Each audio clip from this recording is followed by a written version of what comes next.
नमस्कार, जनाधिकार TV news network में आप सभी का स्वागत है। मैं हूं आपके साथ कंचन मिश्रा।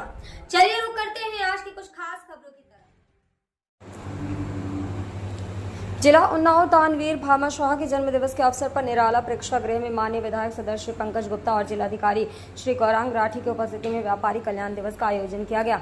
इस अवसर पर सर्वोच्च कर टैक्स अदा कर जनपद के विकास में योगदान करने वाले करदाता श्री अशोक तिवारी और विशाल सिंह को भामा शाह पुरस्कार से सम्मानित किया गया। इसके साथ ही इन्वेस्ट यूपी के इन्वेस्टर्स, अन्य करदाता और व्यापार मंडल के पदाधिकारियों दानवीर भामा शाह के जन्म दिवस के उपलक्ष्य में आयोजित की गई निबंध प्रतियोगिता, चित्रकला प्रतियोगिता और गायन प्रतियोगिता के विजेता छात्र छात्राएं आदि भी सम्मानित किए गए। इसके अतिरिक्त प्रेक्षागृह परिसर में लगाई गई प्रदर्शनी और सांस्कृतिक कार्यक्रमों के माध्यम से जन सामान्य को लाभान्वित किया गया।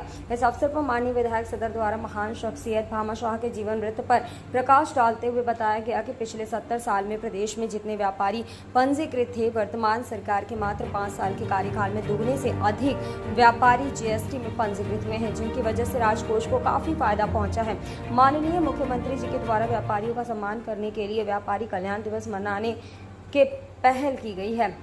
उन्होंने कहा कि वर्तमान सरकार में शांति और सुरक्षा का ऐसा वातावरण सृजित किया गया है जिससे व्यापारीगण भयमुक्त होकर काम कर पा रहे हैं और सरकार के सहयोग और गुंडे माफियाओं के खात्मे से व्यापारियों को काफी संबल मिला है। इस मौके पर जिलाधिकारी ने सभी को दानवीर भामा शाह के जन्म दिवस की शुभकामनाएं प्रेषित करते हुए कहा कि व्यापारियों की समस्याओं को प्राथमिकता पर निस्तारित करने के उद्देश्य से उद्योग बंधु की तरह ही व्यापार बंधु का भी गठन किया जाएगा।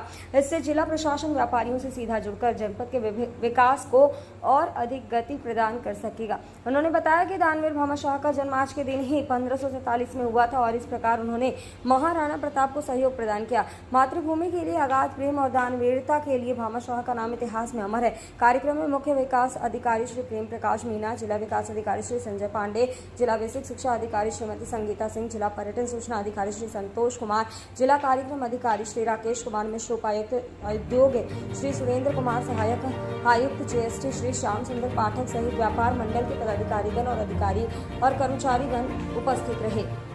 जनाधिकार टीवी न्यूज नेटवर्क के लिए जनपद उन्नाव से जिला ब्यूरो चीफ अभिषेक मिश्रा की रिपोर्ट। साधुवाद देता हूं। मुझे लगता है कि भारत के राजनीतिक इतिहास में सर्वप्रथम सबसे पहले उत्तर प्रदेश के मुखिया आदरणीय योगी आदित्यनाथ जी के माध्यम से व्यापारियों के लिए आज भामा शाह जयंती का आयोजन किया जा रहा है। मैं इसके लिए जो उनका हृदय से बहुत बहुत साधुवाद और धन्यवाद देना चाहता हूँ। आप कल्पना करके देखिए कौन सी परिस्थिति रही होगी।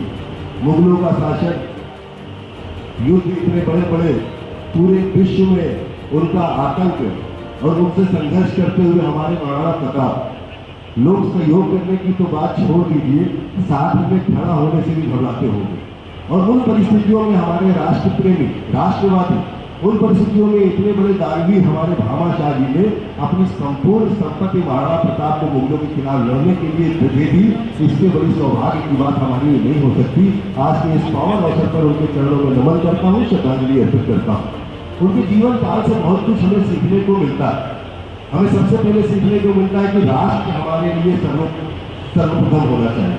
अगर देश उन्नति करेगा, देश की सीमाएं हमारी सुरक्षित रहेंगी, राष्ट्र में शांति रहेगी, तो निश्चित रूप से हमारे आने वाला कल सुरक्षित होगा, सुसज्जित होगा। हम लोग वर्षों वर्ष से दो शब्द सुनते आए हैं, प्रॉस्पेरिटी एंड पीस। आप लोगों ने भी, बहुत सारे लोगों ने सुना होगा प्रॉस्पेरिटी एंड पीस। किसी भी राष्ट्र की उन्नति, राष्ट्र की एक प्रकार से मैं कह दूं की स्थिति इन्हीं दो बिंदुओं के आसपास से आती जाती है। हमारे देश की समृद्धि क्या है, हमारे देश में शांति है कि नहीं, ये शांति कहाँ से आएगी? ये शांति के पीछे भी अगर मूल में आप जाएंगे तो कहीं ना कहीं समृद्धि नाम का एक शब्द छुपा हुआ। अगर हम समृद्धशाली होंगे तो निश्चित रूप से शांति आएगी। हम समृद्धशाली नहीं होंगे तो आपने अभी हमास का हाल देखा, आप अभी इजराइल और फिलिस्तीन का युद्ध देख रहे। जो कमजोर है समृद्धि में, उसको दबाने में दुनिया की कोई ताकत पीछे नहीं छोड़ती। इसलिए शांति के लिए भी समृद्धि कई बार आवश्यक होती है। और शांति किस प्रकार से? हमारी सीमाओं की सुरक्षा हो, हमारे देश की आंतरिक व्यवस्थाओं में शांति स्थापित हो। और मैं इस बात को गर्व के साथ कह सकता हूँ कि जब से उत्तर प्रदेश में योगी जी की सरकार आई है, व्यापारी भाई तो इस बात से गर्जन है, मैं स्वयं भी व्यावसायिक परिवार से हूँ, कि उत्तर प्रदेश में व्यापारी भाइयों के कंधे पर कोई उंगली लगाने वाला पैदा नहीं है। जो सुरक्षा का वातावरण देने का काम आदरणीय मुख्यमंत्री योगी आदित्यनाथ ने दिया। मैं दावे के साथ कह सकता हूं कि आजादी के 75 सालों में इस सुरक्षा के वातावरण को अनुभव करने का काम हम लोगों ने शायद कभी नहीं किया होगा। देखिए, हम सबका सौभाग्य है कि प्रदेश के मुखिया आदरणीय योगी आदित्यनाथ जी द्वारा सबसे पहले उत्तर प्रदेश में पहली बार हमारे भामाशाह जी की जयंती के अवसर पर व्यापारी कल्याण दिवस के रूप में आज के इस कार्यक्रम को आयोजन करने के लिए हम सब लोग यहाँ पर एकत्रित हुए हैं। मैं इसके लिए उनको हृदय से बहुत बहुत बधाई, शुभकामनाएं देता हूँ। किसी भी देश की उन्नति के लिए मुझे लगता है कि व्यापारी और हमारा व्यवसाय सबसे महत्वपूर्ण भूमिका निभाने का काम करता है। हमारी अर्थव्यवस्था अगर सुदृढ़ होगी तो निश्चित रूप से हमारी सीमाएं भी सुरक्षित होंगी और देश में शांति भी होगी। विकास का भी दायरा हम पूरा करने का काम कर सकते हैं और जनता की जो मांग है, जनता की जो इच्छाएं हैं, उनको भी पूरा कर सकते हैं। तो आज उसी दृष्टि से हम सब लोग एकत्रित हुए हैं। विभिन्न कलाओं में जिन्होंने अच्छा प्रदर्शन किया, विभिन्न व्यवसाय में, विभिन्न उद्योगों में जिन्होंने अच्छा प्रदर्शन किया, उनको सम्मानित किया गया है और मैं उन सभी प्रतिभागियों को भी हृदय से बहुत बहुत साधुवाद और धन्यवाद।